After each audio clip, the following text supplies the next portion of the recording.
Good morning, everybody. It's Stephen Williams, founder and president of CreditRepairShop.com, and I'm going to be at the whiteboard today because I've been getting a lot of comments from people. Let me fix my tie here. Getting a lot of comments from people where they're just not really. I don't want to just be sitting in front of the camera just speaking to you to where you don't get a chance to understand completely what I'm trying to get across to you.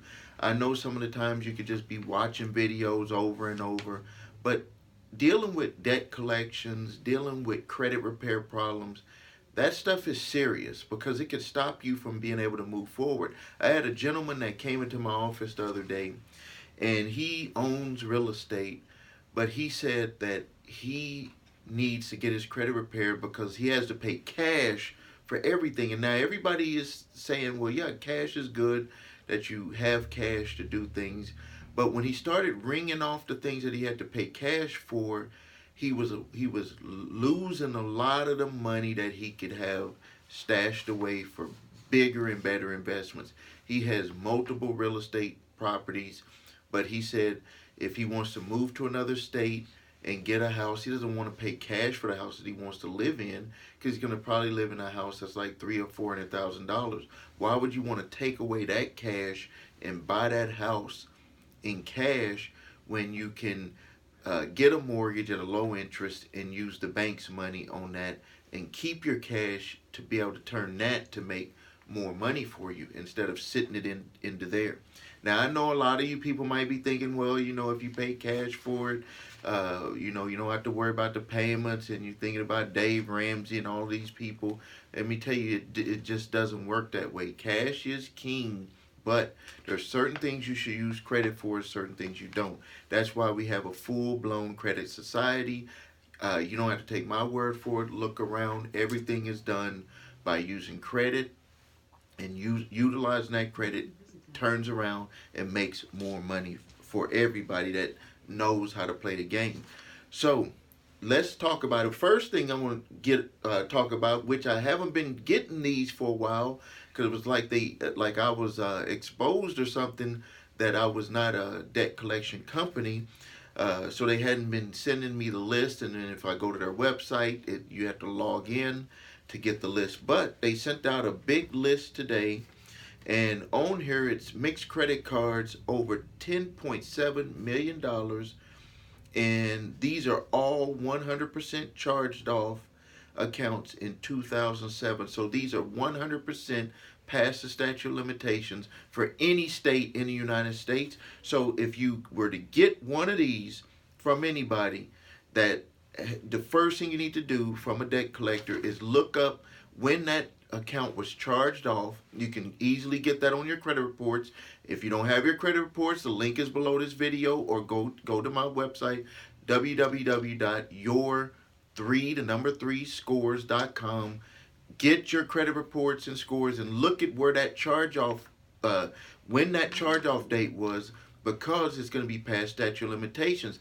And all you have to do when you see that it's past statute of limitations is you don't have to worry about saying anything about the debt. You just have to notify them that it's past statute of limitations for your state, and that you want them to cease all collection activities. And if they don't, you'll consider it harassment, and you will contact appropriate authorities in your state. And sorry about that. And that'll do away with that. The only way that they can reauthorize a debt that has been past statute of limitations is if you get on the phone and unknowingly answer questions, or tell them that you're going to set up a payment arrangement, or you make a small, even a $1 payment. You just started the clock all the way over again for the statute of limitations. So the next one is they had another mixed batch of credit cards, 1.2 million, and another batch, $1.21 million, that they're going to be putting on the market. The date 2011, past statute of limitations, and 2012, iffy with some states, but most states it's going to still be past statute of limitations. But even with that, even if it's not past statute of limitations, the next thing that you must be prepared to do, which I'm going to go through in this video by using an example of what you may potentially be facing is to do a validation. So now let's go through here our steps.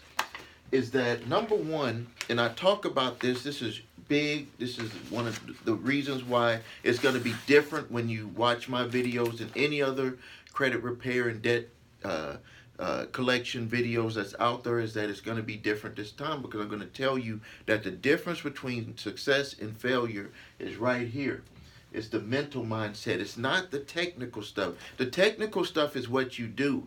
The mental mindset is the direction that you put your mind in so you can have success. The direction that you point yourself to, seeing that ultimate goal, and you do what it takes to get to that goal. Because if you think negative, you're going to get more negative. So in the exercise that I have everyone do, and I had it in my other videos, is that this is a very simple exercise that'll point out how you can get moving towards the right direction to repair your credit. And I always say here to have good or excellent credit, because a lot of people for some reason cannot see themselves having excellent credit. And that's because in their mind they have some type of preconceived notion of what a person with excellent credit has to have, and they think of themselves as not having it or not being able to have it. So I'm going to get you pointed in the right direction to be able to get you to having good or excellent credit. The first thing that you need to do,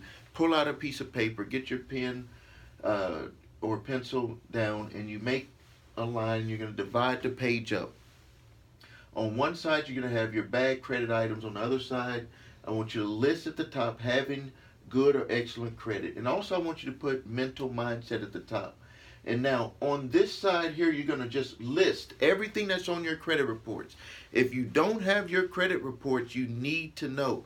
Don't guess. Don't guess. Because if you guess, that's going to make it hard for you to picture what's resolved. Because whatever is false on this side cannot be pictured as real on the other side. I'll repeat that again. If you do not know what's on this side, it will be impossible for you to picture and believe what could happen on this side. So you gotta have all of the information. Now, so go get your reports. The link is below here. Now, once you get your reports, you list everything that you have that you're facing on your credit reports. I just put a list here of some of the common things that we see here in our office: a repo, cable bill, cell phone, furniture, store card, a department store card. I just listed some of the credit cards here.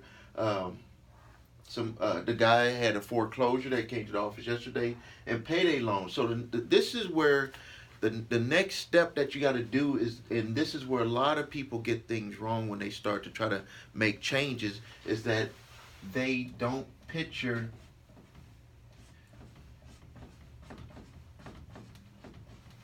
everything being resolved. So the first thing I want you to do is I want you to picture how your life is going to be when all of these things are resolved. I don't want you to think about how it's going to get resolved yet.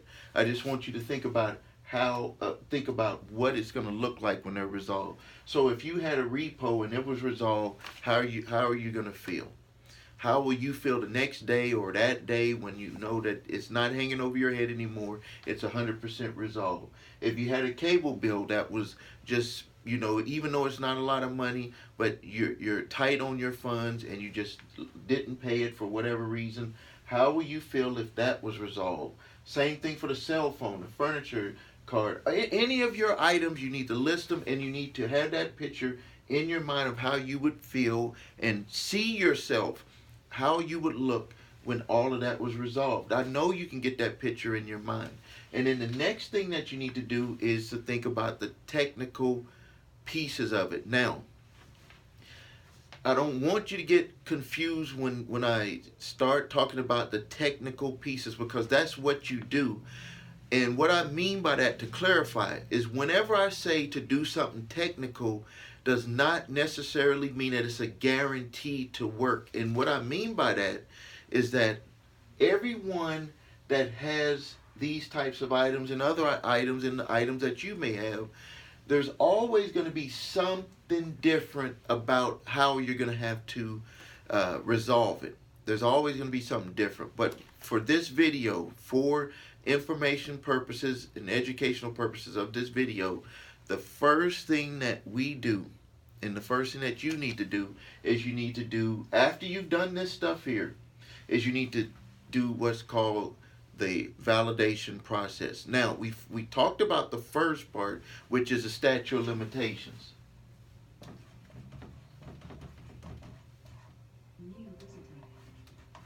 So we did the statute of limitations. That's the first thing that we look at with all debts. That's the first thing that we're going to look at. And then if it's not past statute of limitations, we go down to the next level, which is to do a validation.